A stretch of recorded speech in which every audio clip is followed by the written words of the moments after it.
Given the state of the world right now, I am not surprised that so many of my patients and clients are showing up completely stressed out, overwhelmed, having lots of anxiety, having insomnia and difficulty sleeping, are feeling exhausted, are having things like weight gain, and even irritable mood. So I wanted to share with you what I tell them to help calm and soothe their nervous system and help calm some of that anxiety. Let's dive in. If you are new here, welcome. My name is Dr. Jessica. I'm a naturopathic doctor and acupuncturist as well as a health coach. And online, I help clients put together a head-to-toe approach when it comes to better managing their stress. When it comes to soothing the nervous system and helping to calm that anxiety, one of the treatment principles we really want to use is help to push us more into the parasympathetic nervous system versus the sympathetic nervous system, and help to decrease that constant cortisol production. So what we're really helping to do is modulate our HPA axis. Long story short, that's the whole system that's really in charge of our stress response. And what we need to do to really calm and soothe our nervous system is get us back into that parasympathetic state. So in order to do this, I start with a couple of supportive habits. So number one, exercise. And I mean gentle exercise. When we're stressed out and overwhelmed, we don't want to be adding in a lot of high intensity interval training or HIIT type workouts, because this is going to keep our cortisol high as well. And our whole goal here is to help kind of reduce that cortisol. So things like moderate intensity walking are going to be great here. So any kind of lifts or steady state cardio that's kind of moderate intensity is going to be really helpful. So you could do things like walking. You could do things like spinning, again, moderate intensity. Things like Tai Chi, things like yoga are all really going to be great. Nothing crazy like your, power yoga, but you want to do a yoga-based style that's going to be based on linking your movement with the breath.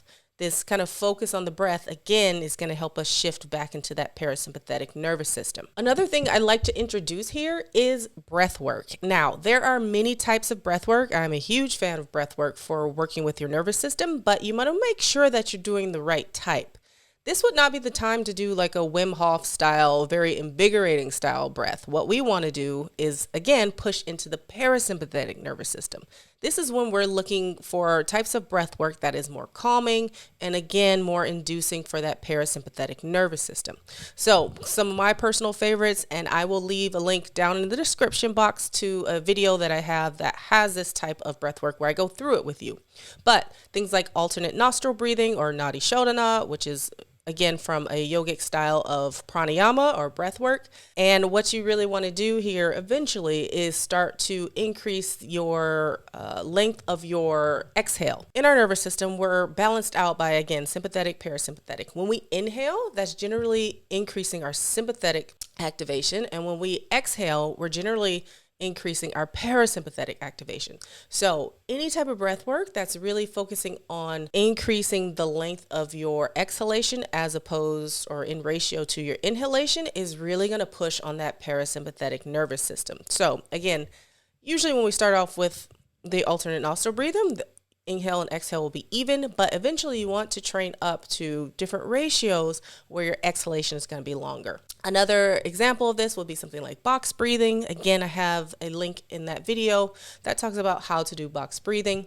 Again, this is going to really push into the parasympathetic nervous system. I hope you're seeing a pattern here in what we're trying to do. I'm also going to be teaching a new live 8-week course where we're going to go into different types of breath work. The course is really going to be focused on how to find your mental, physical, and kind of emotional well-being, especially when you're navigating a big life change or going through a lot of stress. And it's, again, going to be an 8-week course, and breathwork is going to be a heavy component. So if you're interested in that, you can either email me or leave a comment below, and I'll make sure when that comes out that you get notified. Of course, if you've been on this channel before, you know that I'm going to say meditation is really important, or can be an important tool in really helping to calm that nervous system and also to help you with the symptoms of anxiety. Again, what we're looking for here in this style of meditation is really stepping down those high beta brainwave patterns into more calming patterns such as alpha and perhaps even theta if you're a more advanced meditator. Meditation is a great way, again, for us to step down that high beta brainwave pattern where we're really usually in more of a sympathetic nervous system response, again, pushing back into that parasympathetic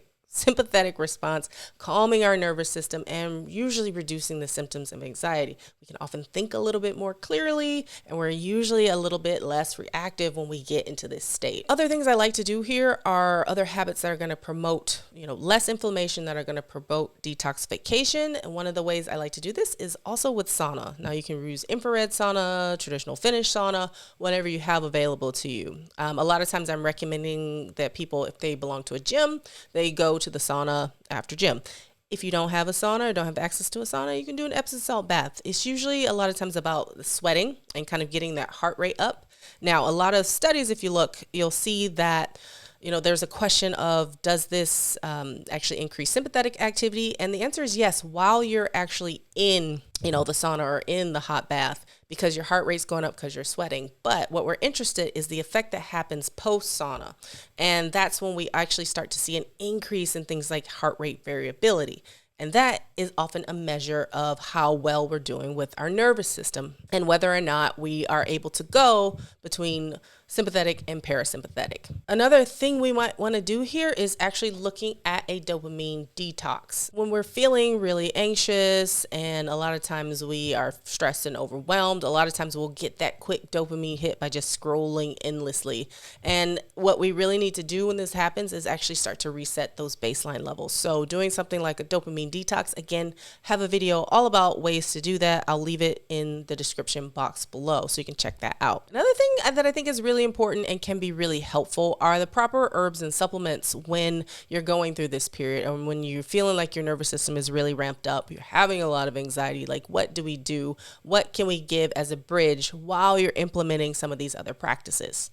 Or maybe while you're weaning off a medication. And again, make sure you're working with somebody who knows, how these things interact and how to work with these types of herbs and supplements, because they're not for everyone, even they're readily available. And a lot of times you need to know if you're taking the right thing for you. So some of my personal favorites are, they're usually pushing kind of on that GABA receptor, GABA being that neurotransmitter that's more calming to our nervous system, to put it simply.